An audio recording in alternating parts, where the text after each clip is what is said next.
లైవ్లో అందుబాటులోకి వచ్చారు. ఎస్ ఒక్కసారి హుస్సేన్ దగ్గరికి వెళ్ళే ముందు కాకినాడ వెళ్దాం. ముఖ్యంగా కాకినాడకు గోదావరి జిల్లాలకు సంబంధించి దాదాపు చాలా మార్పులు చేసుకున్నాయి. దాదాపు 7 అభ్యర్థులను అక్కడ ప్రకటించిన పరిస్థితి కనబడుతోంది. ఒక్కసారి ప్రకాష్ మనకు లైవ్లో అందుబాటులోకి వచ్చారు. ప్రకాష్, ముఖ్యంగా మీ జిల్లాకు సంబంధించి జనసేన టీడీపీ పొత్తులో భాగంగా వెళ్తున్న క్రమంలో చాలా రాజకీయం అంతా కూడా హీటెక్కిన పరిస్థితి గోదావరి జిల్లాలో.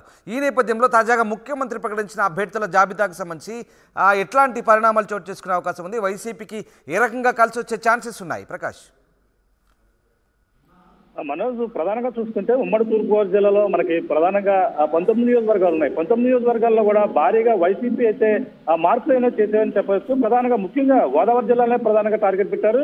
దాంట్లో ముఖ్యంగా 7 స్థానాల్లో అయితే భారీగా మార్పులు చేర్చాయని చెప్పేసి ప్రధానంగా చెప్పారు. అందులో ముఖ్యంగా మనం చూసుకుంటే అలాగే పిఠాపురం, అలాగే ప్రతిపాడు, జగ్గంపేట, దాంతో పాటు రామచంద్రపురం, అలాగే రాజమండ్రి రోడ్లు ప్రధానంగా ఈ మొత్తం 7 స్థానాల్లో కూడా భారీగా మార్పులు అయితే చేసినటువంటి పరిస్థితి ప్రధానంగా కనపడుతుంది. ముఖ్యంగా మనం పిఠాపురం చూసుకుంటే పిఠాపురంకి వంగా గీతా విశ్వనాథం ముందుగా సిట్టింగ్ ఎమ్మెల్యే పిండం దొరబాబు స్థానంలో అయితే వంగా గీతా విశ్వనాథం రావడం జరిగింది. అలాగే జగ్గంపేట జ్యోతుల చంటిబాబు స్థానంలో చూసుకుంటే అలాగే తోట నరసింహ మాజీ మంత్రి ఎవరైతే ఉన్నారో అతన్ని ప్రస్తుతం ఇన్ఛార్జిగా అయితే నియమించారు. అలాగే ప్రతిపాడు చూసుకుంటే ప్రతిపాడులో ఉన్నటువంటి పర్వత పూర్ణచంద్ర ప్రసాద్ ఎమ్మెల్యే స్థానంలో ప్రస్తుతం చూసుకుంటే మనకి వరుపుల సుబ్బారావు అయితే మాజీ ఎమ్మెల్యే ఎవరైతే ఉన్నారో అతను సీనియర్ నాయకులు వైసీపీలోనే కొనసాగుతారు, అతను అయితే నియమించారు.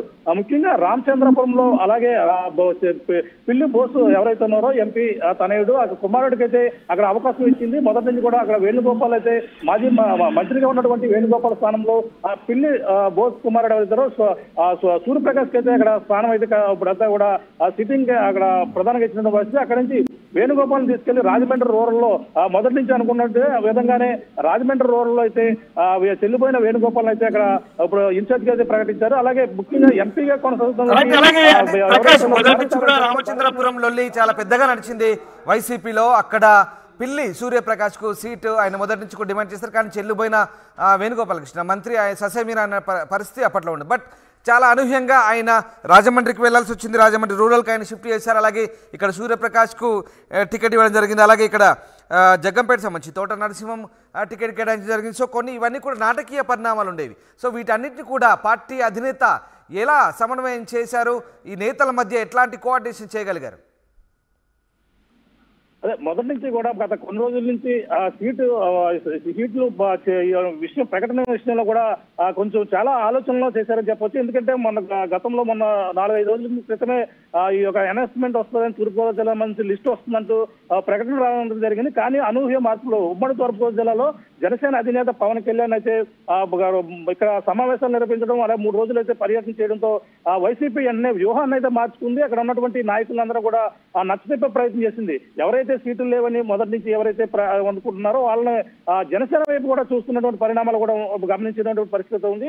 వాళ్ళందరినీ కూడా ఒక్కసారిగా వీళ్ళంతా ప్రకటిస్తే జనసేన నాయకుడు పవన్ కళ్యాణ్ ఎక్కడైతే కాకినాడలో ఉన్నారో అక్కడ వెంటనే వెళ్ళిపోతారంటూ ప్రకటన అయితే మాత్రం డిలే చేసినటువంటి పరిస్థితి. 3 రోజుల పర్యటన అనంతరం 2వ తేదీకి అయితే వెంటనే సీట్ల ప్రకటన ఉంటుందని చెప్పేసి 2వ లిస్టులో ప్రకటిస్తారంటూ వెంటనే ఆపేసిన పరిస్థితి. ఈ నేపథ్యంలోనే వెంటనే చూసుకుంటే ముఖ్యంగా గోదావరి జిల్లాలో ఉన్నటువంటి కాపు సామాజిక వర్గాన్ని కాకినాడలో ఎక్కువగా 3 స్థానాలను అయితే మార్పు చేసింది. అక్కడ గతంలో పనిచేసినటువంటి ఎంపీ గీతా విశ్వనాథ్ పిఠాపురంలో జనసేన అప్పట్లో ఉన్నటువంటి ప్రజారాజ్యం నుంచి అయితే ఎమ్మెల్యే గెలుపొందింది. అనూహ్యంగా ఇక్కడ కాపు నేతలు ఎక్కువగా ఉండడం, ఆమె అయితే గెలుపొందడంతో మళ్ళీ ఇక్కడ పెండింగ్ ఆమెకైతే అవకాశం ఇచ్చినట్టుగా పరిస్థితి అయితే ప్రధానంగా ఉంది. అంటే గెలుపు గుర్రాలనే ప్రధాన ధ్యేయంగా తీసుకున్న పరిస్థితి అయితే ప్రధానంగా కనబడుతుంది. రైట్ ప్రకాష్, ఒక్కసారి మీరు అలాగే లైన్లో ఉండండి. ఒక్కసారి కర్నూలు వెళ్దాం. కర్నూలులో హుస్సేన్ ప్రస్తుతం లైవ్లో అందుబాటులో ఉన్నారు. హుస్సేన్, ముఖ్యంగా వైసీపీ ప్రకటించిన జాబితాలో ఉమ్మడి కర్నూలు జిల్లాకు సంబంధించి ఎట్లాంటి మార్పులు చేర్పులు చోటు చేసుకుని ముఖ్యంగా ఎమ్మిగనూరు స్థానంలో అభ్యర్థి మాచాణి వెంకటేశ్వర్ను ప్రకటించిన పరిస్థితి కనబడుతూ ఉంది. ఇంకా ఏమైనా మార్పులు చేర్పులు చోటు చేసుకునే అవకాశం ఉందో? ఉమ్మడి కర్నూలు జిల్లాకు సంబంధించి వైసీపీ ఎలాంటి స్ట్రాటజీతో ముందుకెళ్ళింది అనుకోవచ్చు ఇక్కడ?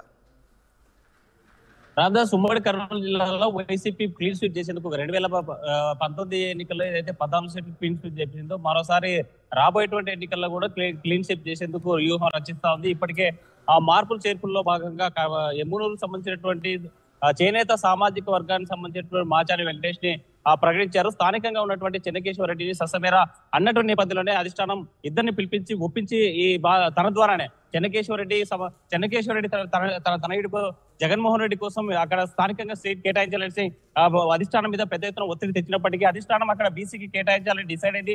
ఉమ్మడి కర్నూలు జిల్లాలో చూసుకుంటే తప్పనిసరిగా ఒక మైనార్టీ, 2 బీసీలు, ఒక ఎస్సీకి సంబంధించినటువంటి నియోజకవర్గం కేటాయించాలని డిసైడ్ అయినటువంటి నేపథ్యంలోనే ఆ స్ట్రాటజీలో భాగంగానే ఎమ్గూడూరు నియోజకవర్గంలో ఉన్నటువంటి పెద్ద ఎత్తున చేనేత సామాజిక వర్గానికి సంబంధించినటువంటి 70